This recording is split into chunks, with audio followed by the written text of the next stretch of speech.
Boker Tov à tous. Aujourd'hui, c'est un jour très spécial, c'est Yom HaZikaron. C'est un jour où on se rappelle non seulement des personnes qui sont tombées au combat, mais des personnes simplement qui sont parties, qui ont été assassinées, qui sont morts tout simplement parce qu'ils étaient juifs. Et c'est vrai que le juif, il a été persécuté depuis toujours. Comment ça se fait? La première explication, c'est que ça vient de Esav et de Yaakov. On connaît, on se rappelle de l'histoire, que Esav, c'était des jumeaux. Esav, il est sorti en premier, donc c'est lui qui a eu le droit d'être l'aîné avec le droit d'aînesse. Et Jacob, il a compris que Esav, lui, en fait, il voulait juste une vie de matériel, il voulait une vie de plaisir immédiat. Et il s'est dit, ben, je vais lui demander de racheter son droit d'aînesse. Comment est-ce que ça s'est passé? C'est que quand Yitzhak, il est mort, donc Jacob, il était en train de cuisiner le plat de lentilles traditionnel. Esav, il revenait de la chasse. Lui, il voulait juste remplir son estomac. Il lui a dit, donne-moi le plat de lentilles que tu es en train de préparer. Jacob, il lui explique, mais non, c'est pour notre père. Lui, il lui dit, je m'en fous, donne-le-moi, ce que tu veux, je te donne en échange. Et Jacob, il s'est dit, ok, alors je te demande, donne-moi, vends-moi ton droit d'aînesse et en échange, je te donne le plat de lentilles. Et Sèvres, lui, c'est les plaisirs immédiats de la vie. C'est-à-dire qu'il est capable de tout abandonner, de ne même pas réfléchir à ce qu'il a, simplement pour un plaisir futile. Et ça, c'est vraiment le Yetzer Hara. C'est-à-dire que le Yetzer Hara, il te fait tout perdre juste parce qu'il va te faire croire que là, pendant 10 minutes, un quart d'heure, une heure, peu importe, tu vas avoir un tellement grand plaisir que tu peux oublier pourquoi tu es juif, pourquoi tu existes, pourquoi tu fais les choses. Et donc, il vend son droit d'aînesse. Et une fois que Esav l'a mangé, il est rassasié. Donc là, il peut commencer à réfléchir. Et il se rend compte qu'il a fait en fait la plus grosse erreur de sa vie, qu'il a vendu son droit d'aînesse à Yaakov. Et depuis, il y a marqué dans la Torah, Esav sonné et Yaakov, que Esav, il déteste Yaakov.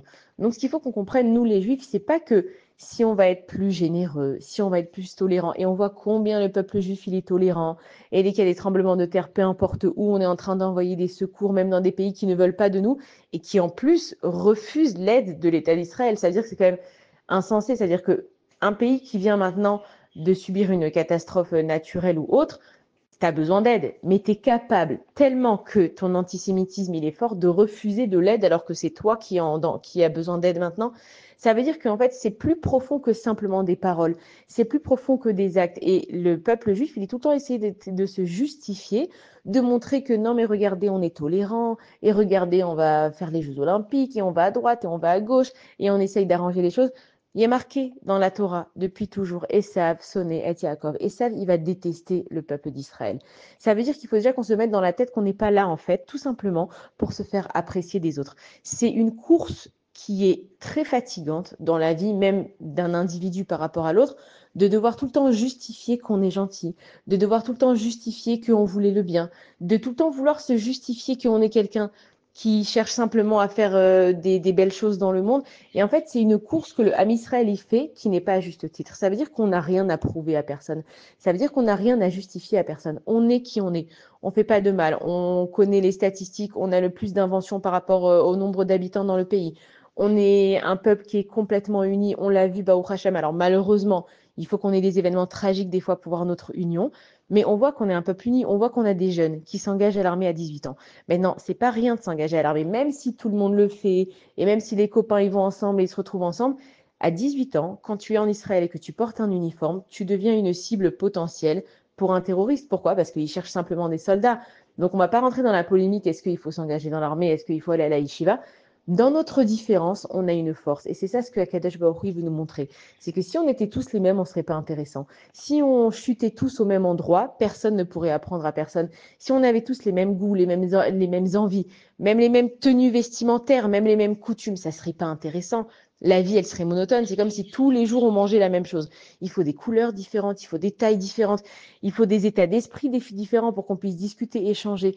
Mais ce qu'il faut qu'on comprenne, c'est qu'on doit rester entre nous. C'est ça le secret de la longévité d'un peuple, c'est de garder ses coutumes, de garder ses traditions, de garder ses habits, et c'est ça qui fait la beauté d'un peuple. Alors, il y en a un, il va mettre une kippa blanche, et il y en a, il va avoir des péotes qui vont être bouclées, qui vont être longues. Il y en a une, elle va se couvrir la tête avec 3 mètres de ruban, et il y en a une, elle va mettre une perruque, ou que ce soit synthétique ou des cheveux naturels. C'est pas ça qui est important. Nous, le Ham Israël, il faut qu'on comprenne qu'on est des frères et sœurs. Ça veut dire qu'avec nos frères et sœurs, nos propres frères et sœurs, on a eu les mêmes parents, on a grandi dans la même maison, pourtant on est différents et ça ne nous empêche pas de nous aimer. Et c'est exactement la même chose. Il faut se rappeler quand on voit un frère juif, une sœur juive, on n'a pas les mêmes parents ici dans ce monde, on vient tous de la même base, on est tous là dans le même but. Et quand on a un ennemi en commun, on doit se rassembler. Ça veut dire que les nations, Pas forcément que c'est nos ennemis, mais il faut qu'on arrête de se justifier d'avoir le droit d'exister. On ne doit pas demander à avoir le droit d'exister, on affirme notre droit à exister.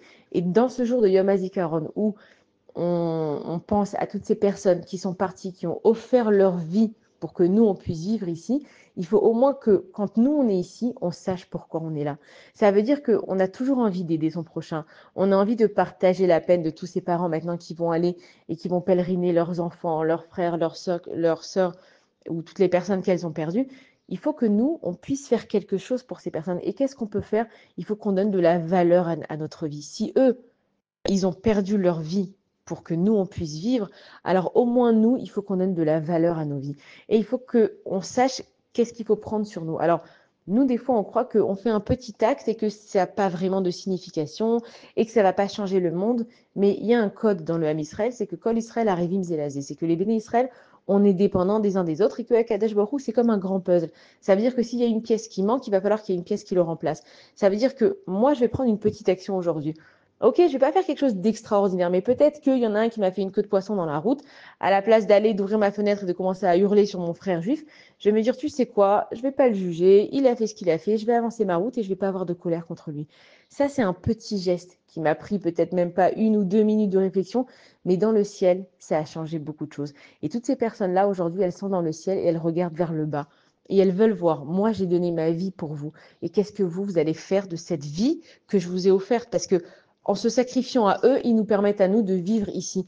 Qu'est-ce que nous, ici, on peut leur apporter là-haut? Eux, là-haut, ils nous ont apporté. Maintenant, c'est à notre tour de leur apporter. Et la seule façon qu'on peut consoler ces âmes, qu'on peut apporter de la compassion, de la consolation à toutes ces familles qui ont perdu des proches, c'est justement de s'aimer les uns les autres dans notre différence. Et que c'est pas si grave si aujourd'hui on n'a pas répondu. Et que c'est pas si grave si aujourd'hui quelqu'un a mal parlé sur nous et qu'on n'a pas relevé la chose. Et que c'est pas si grave si on s'est excusé alors que c'était la faute de l'autre. Il faut comprendre que c'est dans des petits actes qu'on fait un grand peuple. Et on l'a vu dans le Ham Israël, c'est que c'est un soldat qui peut sauver plusieurs vies. Donc un soldat ici qui a donné sa vie pour sauver plusieurs vies, nous aujourd'hui, on peut, pour leur rendre hommage, savoir prendre sur soi dans des petites choses. Et que Bezrat Hashem Akadosh Baruch Hu, il entende ses souffrances, il voit les familles endeuillées. Et c'est lui, Hamakom, Yenachem Etrem Akadosh Baruch Hu, quand on dit qu'il vient consoler les familles endeuillées, on l'appelle Hamakom, Akadosh Baruch Hu, selon les différentes situations, il a différents noms. Et quand il vient consoler les familles, on dit Hamakom, ça veut dire l'endroit.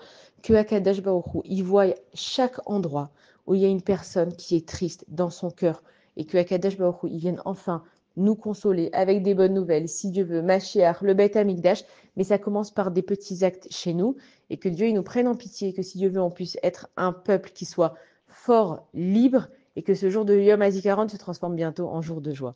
Bonne journée à tous.